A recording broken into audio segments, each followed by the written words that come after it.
நான் வேதம் சொல்லுகிறது, தாவீது ஒரு பர்சனை கூப்பிட்டு என்ன சொல்றாரு அப்படின்னா, ஏபோத்தை என்னிடத்தில் ஏபோத் அப்படின்னு சொன்னா ஆசாரியர்களுடைய அந்த ட்ரெஸ்ல மார்பகத்தில் இருக்கிற ஒன்று, அது லைட்டு மாதிரி வித்தியாசமா இருக்கும். அந்த நாளிலே கர்த்தருடைய சித்தத்தை அறிகிறதற்கு அந்த மாதிரி விஷயத்தை அவங்க பயன்படுத்திட்டு இருந்தாங்க.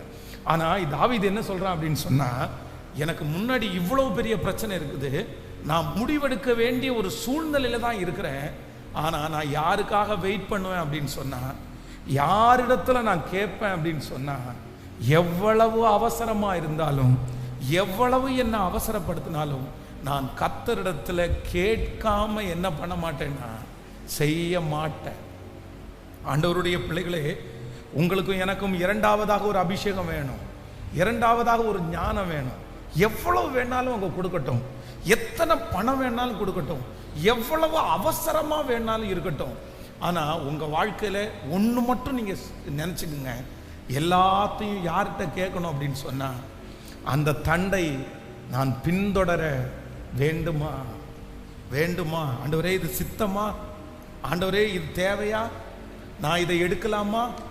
இங்க போகலாமா? இது உமக்கு சித்தமான காரியம் தானா? நீங்க ஜெபத்துல உட்கார்ந்து ஆண்டவருடைய வழி நடத்துதலோட, ஆண்டவரிடத்துல பொருத்தனை எடுத்து ஒரு நடத்துதலோட நீங்க போயிட்டீங்கன்னா, நான் நம்புறேன் அந்த காரியம் உங்களுக்கு தோல்வியா தெரிஞ்சா கூட அதனுடைய முழு பொறுப்பையும் ஆண்டவர் எடுத்து, ஆரம்பம் தோல்வியா இருந்தாலும் முடிவை சம்பூரணமாய் மாற்றுகிறதற்கு கர்த்தர் வல்லவராய் இருக்கிறார். ஹல்லேலூயா.